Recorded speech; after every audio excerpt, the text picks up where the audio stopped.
Qual dia da semana deveriam os cristãos observar como o seu dia de adoração? Essa pergunta tem a sua própria história, voltando quase à época de Jesus Cristo e os primeiros apóstolos. Olá, eu sou Fernando Iglesias e gostaria de convidar você a continuarmos a nossa viagem através da história nesse 6º programa da série O Sétimo Dia. Questões acerca do sábado se destacaram grandemente numa discussão que durou séculos entre os dois maiores ramos do cristianismo. A questão em pauta era o jejum do sábado. Promovido por líderes da igreja romana, essa foi a regra promulgada contra se comer qualquer coisa no 7º dia da semana. Líderes da igreja ortodoxa oriental, com o patriarca de Constantinopla no comando, se opuseram contra a regra. A questão do jejum sabático poderia parecer uma tempestade num copo d'água. Não obstante, foi parte de uma luta dentro da igreja, uma confrontação entre o Oriente e o Ocidente que dividiu o mundo cristão em dois. No ano 692, o imperador Justiniano II de Constantinopla conclamou um concílio eclesiástico. Foi uma reunião controversial conhecida como o Concílio de Trullo. O palácio com o mesmo nome foi local onde se reuniram os bispos. Essa foi uma grande oportunidade para a Igreja Oriental contrariar a crescente influência do Papa em Roma. O cânon 55 do Concílio de Trullo está baseado no cânon 64 dos cânones apostólicos e nos vários cânones dos concílios locais. O postulado que podemos tirar desses cânones é que não se pode jejuar num dia festivo. O sábado é um dia festivo porque celebra dois eventos, a conclusão da criação e a consumação da redenção, de modo que jamais se pode vinculá-lo ao jejum. Esses bispos podiam propor quantas leis quisessem, porém não passavam de mera tinta no papel se não fossem aprovadas unanimemente pelos altos oficiais eclesiásticos. Para tal, os bispos tinham que enviar os seus cânones a Roma para assinatura papal. Eram enviados ao Papa porque ele era o principal patriarca, o primeiro entre 5 outros patriarcas iguais, que constituíam a liderança da Igreja Mundial. Como era de costume em todos os concílios, tinham que ser aprovados e assinados por todos como sinal de sua unidade na fé e ordem. O Papa não assinou os cânones do Concílio de Trullo porque estes se opunham ao jejum sabático. Além disso, ele não estava em harmonia com os outros patriarcas, por isso ele não quis assiná-los. Ele foi achado em falta. Então, o imperador tomou uma decisão apropriada contra o Papa, submetendo-lhe à detenção domiciliária. Portanto, o Concílio de Trullo não resolveu o problema. Os cristãos do Ocidente jejuavam e os do Oriente não jejuavam. Assim, o jejum sabático persistiu como uma questão divisória, um símbolo de tensão crescente entre Roma e Constantinopla. No início de 867, Fócio, o patriarca de Constantinopla, o principal rival pelo poder contra o Papa, convidou seus colegas orientais a outro concílio eclesiástico.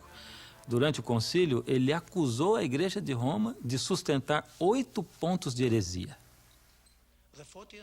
O cisma fociano entre Constantinopla e Roma girou em torno de vários assuntos. O assunto principal era a controvérsia sobre o sábado, como está registrado e se pode ver nos documentos primários relacionados a esta controvérsia. Com fraude e engano, eles têm procurado afastar esta gente da fé pura do cristianismo. Eles têm exigido que o povo observe o jejum sabático, contrário aos cânones da igreja. Essas duas posições tiveram pouca interação durante os 2 séculos seguintes. Então as velhas brigas se agravaram sob novas contendas. Assim como os reis rivais faziam prevalecer os seus reinos, tanto o Papa como o Patriarca quiseram predominar um sobre o outro. O maior assunto que estava em jogo em 1054, entre o Oriente e o Ocidente, era o assunto da autoridade eclesiástica. O Papa forçou costumes ocidentais, costumes romanos sobre as igrejas bizantinas na Itália. Um deles, é claro, foi a celebração do jejum ou a observância do jejum no sábado. O Papa enviou um dos seus representantes mais proeminentes, o cardeal Humberto, para negociar com Miguel Cerulário, o patriarca ortodoxo. O esforço foi infrutífero. Ninguém quis submeter-se ao outro para salvaguardar a unidade cristã. As coisas foram de mal a pior. Chegou então 16 de julho de 1054. Então os legados papais, enfadados pela oposição do patriarca, como assim disseram, decidiram tomar uma ação insolente. No dia 16 de julho, entraram na igreja Santa Sofia e, enquanto o clero estava se preparando para o serviço da terceira hora do dia do sábado, colocaram a bula de excomunhão sobre o altar principal, à plena vista do clero e do povo presente. Ao saírem dali, sacudiram o pó dos seus pés em testemunha contra eles, exclamando: "Que Deus veja e julgue." Assim que os legados papais estavam fora de vista e do alcance do ouvido, o patriarca mandou queimar os documentos da excomunhão. Miguel Cerulário convocou outro concílio, o qual emitiu a sua própria decisão excomungando a Igreja Romana. Assim, o excomungado excomungou aos excomungadores. Está claro que a lealdade ao sábado do quarto mandamento não cessou tão fácil assim. O empenho da Igreja Romana para promover o culto dominical continuou. Um novo passo tomou a forma de uma carta, uma suposta carta caída diretamente do céu. Deus tem dado ordens para santificar o domingo, porque a própria mão de Deus escreveu este mandamento para os homens. Não seja que eles trabalhem ou façam qualquer labor servil no domingo. A própria carta diz ter sido escrita por Jesus. Disse que esta apareceu no altar de São Pedro, em Roma, e que o sacerdote que estava oficiando a missa a descobriu ali, ficando amedrontado com isso, obviamente. Uma carta do céu, imagine só. Quem não gostaria de uma carta dessas para apoiar suas próprias opiniões? Esse foi um instrumento de persuasão muito convincente, especialmente para o povo analfabeto e supersticioso da época medieval. Não era incomum na Idade Média sustentar as pretensões pessoais com cartas supostamente vindas do céu. Não havia nada melhor que autenticar-se a si mesmo com cartas provindas de Deus. É muito difícil determinar exatamente como chegou tal carta à Irlanda. A explicação mais aceitável é que um monge irlandês foi ao continente numa peregrinação, conseguiu por lá de alguma maneira a carta e a trouxe consigo para casa. Seja lá como a carta tenha chegado, sabemos exatamente o que dizia. O conteúdo inteiro foi preservado como parte das leis irlandesas. Na Irlanda, essa epístola de Jesus faz parte de uma coleção maior de obras sobre a observância do domingo. Os 2 primeiros elementos são muito breves e tratam de alguns castigos. O terceiro elemento é a carta propriamente dita. Por último, se encontra um tratado legal extenso que detalha muito mais a respeito do que aconteceria em casos pessoais se ocorressem certas transgressões do domingo. Toda a praga e aflição que sobrevieram ao mundo por causa da transgressão do domingo sobrevieram. Ainda mais, a bestas ferozes em certos lugares do Oriente enviadas contra os homens, pois para vingar a transgressão do domingo foram enviadas. Algumas ameaças na carta são muito fantasiosas, quem sabe até mesmo amedrontadoras. Diz que grandes bestas e gafanhotos estão simplesmente esperando vingar a transgressão do domingo. Haverá chuvaradas torrenciais com trovões e relâmpagos e saraivas. Haverá serpentes voadoras no céu. Enfim, grandes infortúnios e destruições ocorrerão se o povo quebrar a lei dominical. Para a mente medieval e ingênua, essas ameaças de castigos sobrenaturais teriam sido espantosas. Melhor reformar-se na observância dominical que arriscar os pavores das pragas e catástrofes sobrenaturais. Essa suposta epístola de Jesus claramente apoiava os cânones dos concílios eclesiásticos e as declarações dos papas.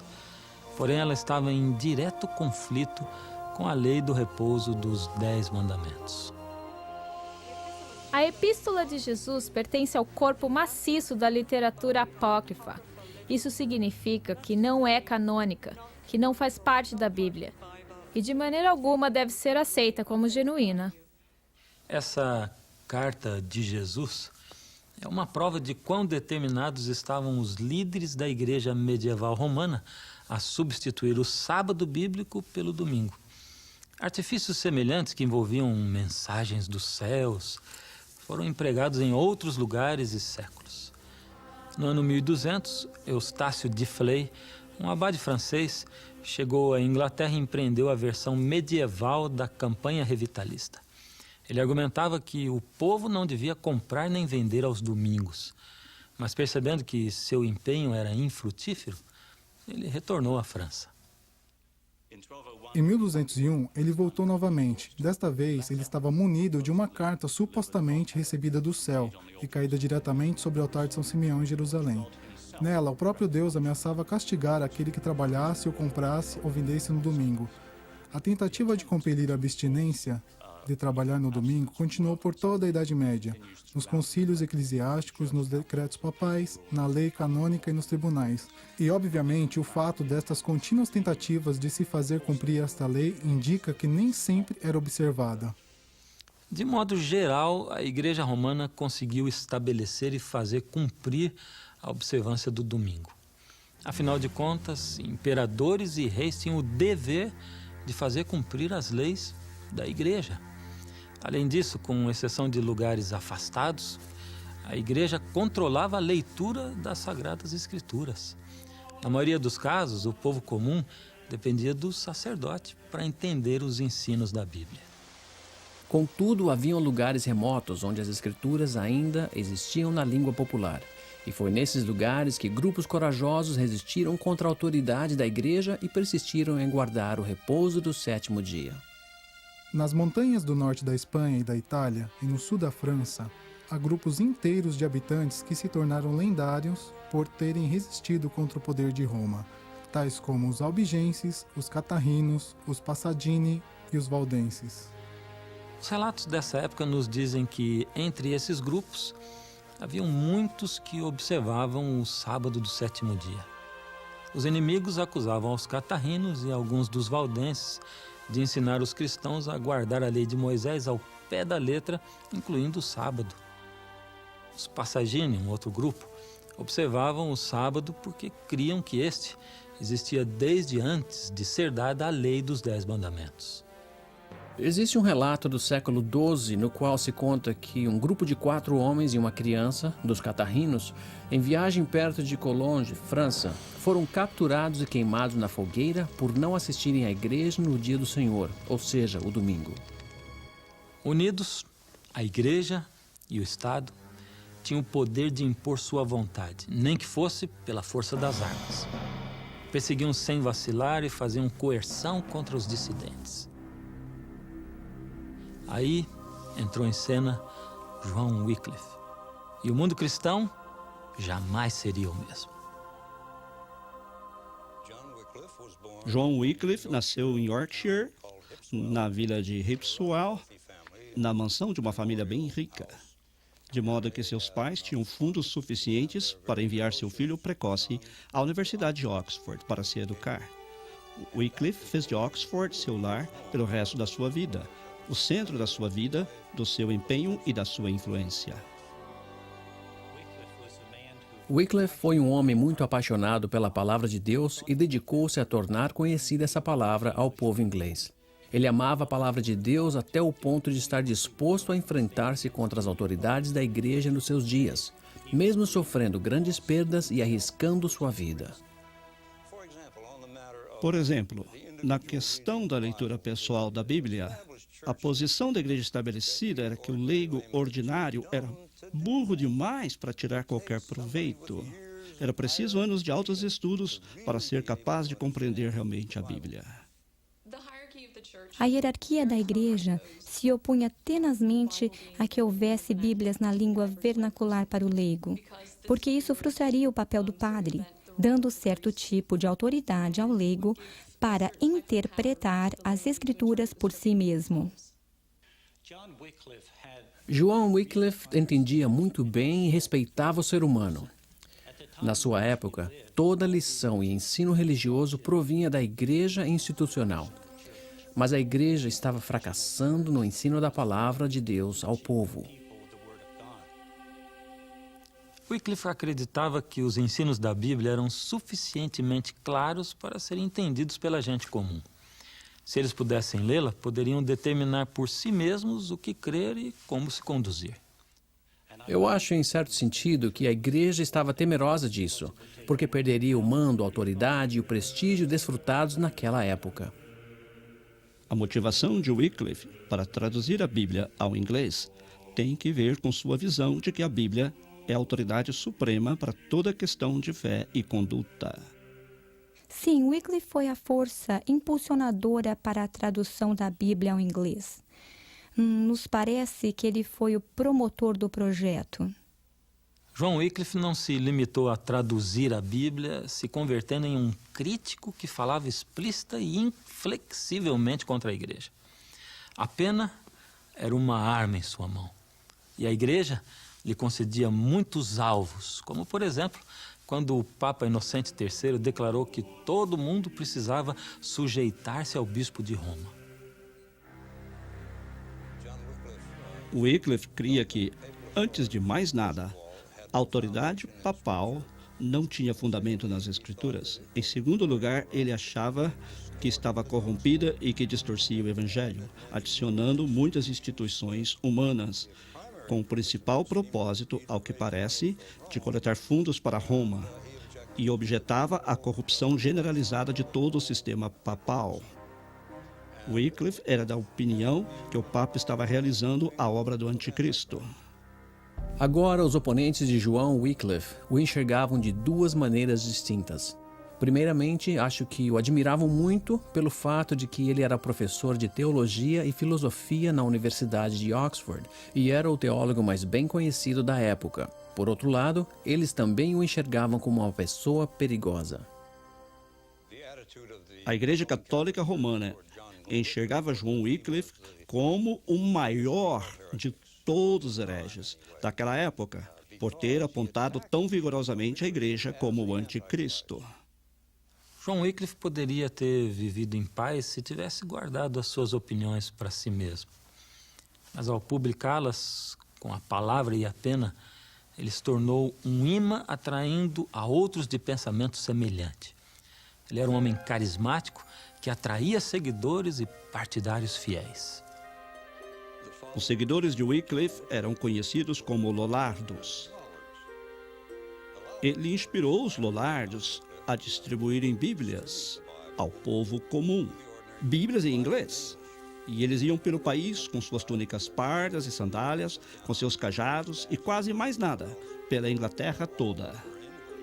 No princípio, a palavra Lollardo era considerada burlesca e pejorativa. A origem da palavra provém do holandês lollen, que significa murmurar, mas foi empregada para se referir a eles como murmuradores e fanáticos religiosos. No final, a palavra foi acolhida pelos próprios Lollardos. Em um texto maravilhoso sobre a tradução bíblica, eles se referem ao próprio Jesus como o maior Lollardo que já existiu. Uma contenda de todos os tempos foi a questão da autoridade. Na época de Wycliffe, existiam dois pontos de vista. O clero pensava que tinha autoridade porque a igreja era infalível, uma infalibilidade outorgada por Deus. Por outro lado, os Lollardos criam que Deus tinha autoridade máxima por meio das Escrituras. No final, o movimento dos Lollardos teve que refugiar-se clandestinamente, tornando-se até mesmo pietista. O que quero dizer é que eles entendiam a Bíblia de forma mais literal, procurando aplicá-la a seus corações e às suas vidas de maneira mais concordantemente com o texto bíblico. Alguns Lollardos se tornaram sabatistas, crendo que a adoração deve efetuar-se no sétimo dia, conforme as Escrituras. Na verdade, só sabemos dos Lollardos, guardadores do sábado, por meio dos registros de seus julgamentos.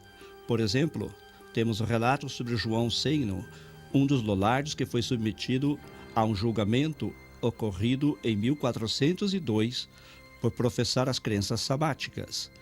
Ele manifestou que assim continuaria fazendo até que alguém lhe comprovasse pelas Escrituras que estava errado.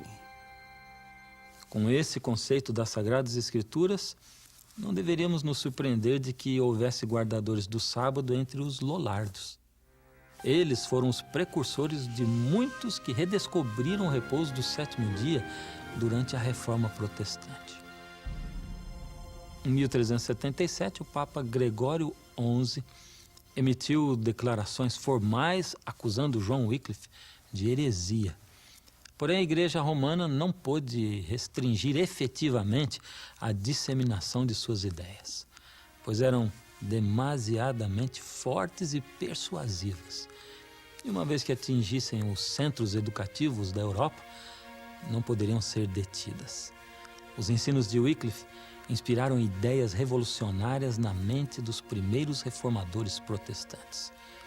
Por isso, os historiadores chamam a Wycliffe de a estrela d'alva da Reforma.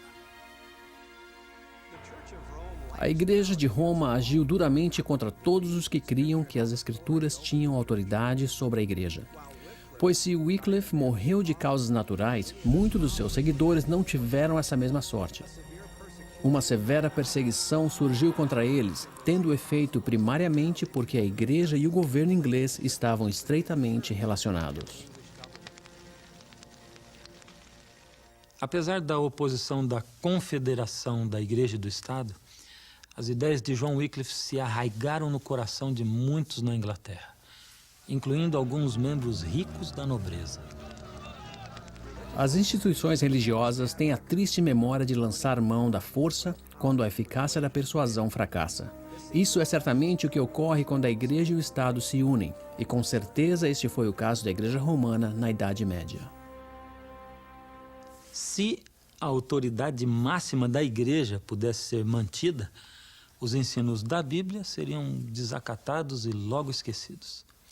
Mas, considerando-se a Bíblia como fonte sagrada de doutrina e guia legítima da conduta cristã, a autoridade da Igreja e suas tradições é que diminuiriam muito. Graças a John Wycliffe, foi exatamente isso que aconteceu nos séculos seguintes, resultando na Reforma Protestante. Ao crescer o conhecimento da Bíblia, o entendimento revivificado do plano de Deus para a humanidade também cresceu, conforme revelado nos 10 Mandamentos. Isso tem a ver com o relato que estamos apresentando. Com a disponibilidade da Bíblia na língua do povo comum, foram criadas condições para a redescoberta do sábado bíblico. Mas esse é um assunto para tratarmos quando voltarmos com o 7º programa da série O Sétimo Dia.